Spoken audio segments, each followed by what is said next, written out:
Breaking news చూస్తున్నారు. Philippines పై విరుచుకుపడింది కల్మేగి తుఫాను. 241 మంది మృతి చెందారు. ఈ తుఫాను ధాటికి వందలాది మంది గల్లంతయ్యారు. ఆకస్మిక వరదలతో మృతుల సంఖ్య మరింత పెరిగే అవకాశం ఉందని చెప్పే అంచనాలు కూడా ఉన్నాయి. కల్మేగి ప్రభావంతో 20 లక్షల మంది నష్టపోయారు. భారీ వరదలతో వేలాది మంది నిరాశ్రయులయ్యారు. నీటిలో కొట్టుకుపోయాయి వందలాది వాహనాలు. కల్మేగి తుఫాను ధాటికి నదులకు పోటెత్తింది వరద. దేశవ్యాప్తంగా సహాయక చర్యలు కొనసాగుతున్నాయి. విజువల్స్ మీరు చూస్తున్నారు. పూర్తిగా ఇటు ఫిలిప్పీన్స్ కొట్టుకుపోయిన పరిస్థితి. విలయ తాండవం చేసింది కల్మేగి. దీంతో ఊరంతా ఒక్కసారి మీరు చూస్తే వల్లకాటి లాంటి పరిస్థితిని తలపిస్తోంది. బహుశా ఈ పదం మిమ్మల్ని కాస్త కఠినంగా మీ మనస్సుకి తగలచ్చు, కానీ ఊర్లను తుడిచిపెట్టేస్తుంది. మనుషుల్ని అక్కడి నుంచి మరి ముఖ్యంగా పునరావాస కేంద్రాలకు లేకపోతే వేరే చోట్లకు తరలించగలిగారు. కానీ చూసారా, అదొక ఊరు. కల్మేగి తుఫాను వచ్చేంత వరకు కూడా అక్కడ అవన్నీ ఇళ్ళు అక్కడ ఇళ్ళ సముదాయం అంతా. అది ఒక నది పక్కన నిర్మించుకున్న సముదాయం అంతా. కానీ ఒక పూర్తిగా నిర్మానుష్యంగా మనుషులనైతే కాస్త కాపాడుకోగలిగారు కొంతమందిని. కానీ కల్మేగి తుఫాను ప్రభావం ఆ ఊరిని పూర్తిగా తుడిచిపెట్టుకుపోయేలా చేసింది. ఆ విజువల్స్ మీరు చూస్తున్నారు. కల్మేగి తుఫాను ప్రభావం ఒక్కసారిగా ప్రళయంగా మారింది. విలయ తాండవం చేసిన సందర్భం మీరు చూడొచ్చు. అక్కడ ఆ ఊరు నామరూపాలు ఏమైనా కనిపిస్తున్నాయా? కొద్ది రోజుల క్రితం, ఇంకా చెప్పాలంటే ఒక 2-3 నెలల క్రితం, అంతెందుకు ఆ కల్మేగి తుఫాను ప్రభావం వచ్చే కన్నా ముందు కూడా ఆ ఊరు మీరు చూస్తున్నారు వరదలతో ఉన్నప్పటికీ కూడా. ఆ తర్వాత మీరు చూడొచ్చు ఇళ్ళు కొట్టుకుపోయాయి. మనుషులు ఉండడానికి అసలు వాళ్ళ ఇల్లేదో గుర్తుపట్టలేని పరిస్థితి. ఒక్కసారి ప్రకృతి ప్రకోపిస్తే, ప్రకృతి కనుక కన్నెర్ర చేస్తే ఎలా ఉంటుందో ఈరోజు ఫిలిప్పీన్స్ చూస్తే అర్థమవుతుంది. ఒక్కసారి మాట్లాడే ప్రయత్నం చేయండి. ఇదంతా మనం చేసుకుంటోంది కదా.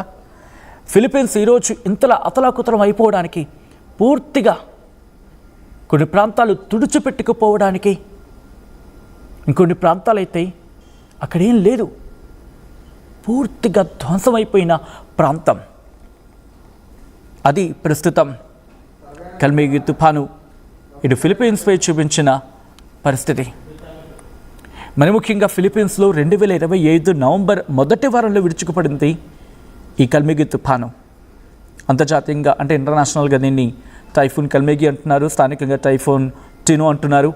ఇది ఆ దేశానికి 20వ తుఫాను. ఈ తుఫాను తీవ్రమైన వర్షాన్ని కలిగించింది. అక్కడ వరదలు సంభవించాయి.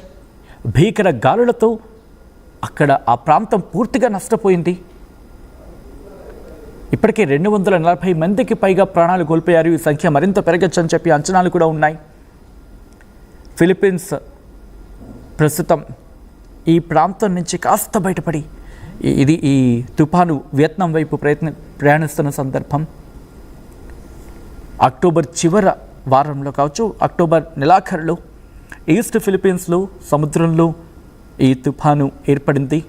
నవంబర్ 1 నాటికి ఇది ట్రాపికల్ స్టామ్గా రూపాంతరం చెందింది.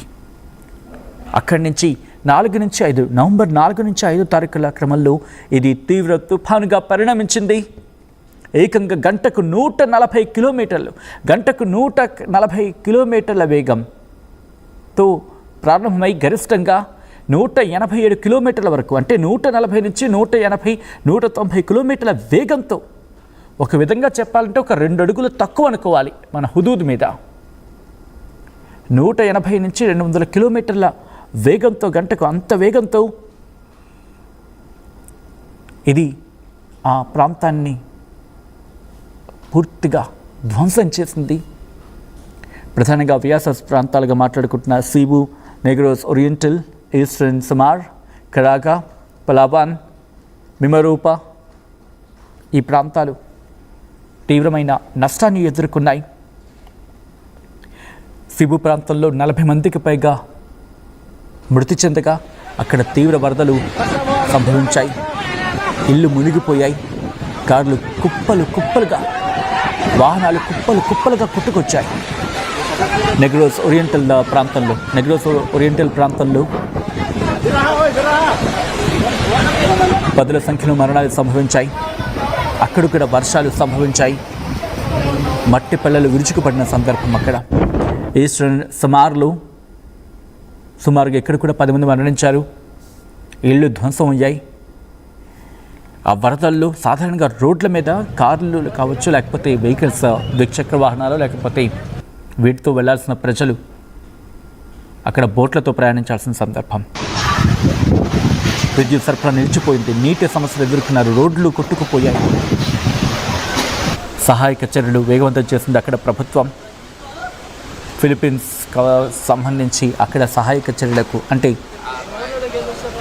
అక్కడున్న ఏజెన్సీస్ కావచ్చు, లేకపోతే మరికొన్ని ప్రైవేట్ ఆర్గనైజేషన్స్ కావచ్చు, ఇవన్నీ కూడా సహాయక చర్యలు పాల్పంచుకుంటున్నాయి.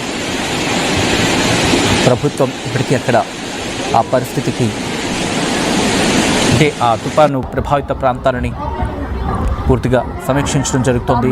ఆ నష్టాన్ని అంచనా వేసి వాళ్ళకి అండగా వాళ్ళకి అండగా నిలబెడతా ఉంటూ ప్రభుత్వం హామీ ఇస్తోంది.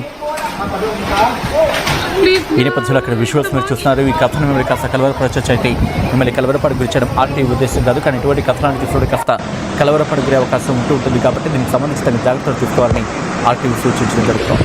ఒకసారి ఆ విజువల్స్ చూద్దాం.